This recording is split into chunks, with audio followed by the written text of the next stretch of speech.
ஹே everyone.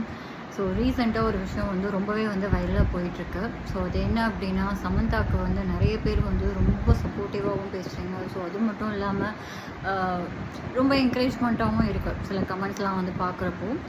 So இப்போது என்னென்னா, so அந்த ஒரு பெயின் வந்து ஒருத்தவங்களுக்கு வந்து கோத்ரூ பண்ணுறப்போ தான் தெரியும். ஸோ ஈஸியாக வந்து கமெண்ட் பண்ணுறது வந்து ரொம்பவே வந்து சர்வசாதாரண விஷயம். இப்போ இருக்கிற சுச்சுவேஷனில் எந்த ஐடியிலேருந்து வேணாலும் யாரை வேணாலும் ஈஸியாக வந்து அட்டாக் பண்ணிடலாம். ஸோ அந்த மாதிரி தான் இப்போ சோசியல் மீடியா வந்து போயிட்டுருக்கு.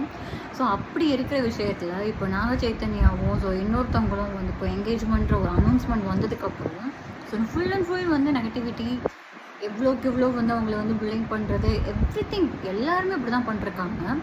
ஸோ இந்த ஒரு விஷயம் தான் வந்து புரியல. ஸோ அவங்கவுங்க லைஃப்பில் வந்து நிறைய கோத்ரூ பண்ணுற விஷயம் வந்து நிறையவே இருக்குது. அவங்கவுங்களுக்கு தான் அந்த கஷ்டம் தெரியும். ஸோ அதுவும் வந்து அவங்க பப்ளிக்காக வந்து எதுவும் சொல்லலை, செய்யலை. ஸோ அனாவசியமாக ஏன் வந்து இன்னொருத்தவங்களை வந்து டார்கெட் பண்ணி பேசி அதில் என்ன கிடைக்க போகுதுன்றது தெரியல. ஸோ முடிஞ்ச அளவுக்கு வந்து இதெல்லாம் கொஞ்சம் அவாய்ட் பண்ணிவிட்டு அது கொஞ்சம் சரி அவங்க லைஃப் அவங்க வாழ்ந்துட்டு போகிறாங்க, உங்களுக்கு என்ன அப்படி இருக்கலாமே.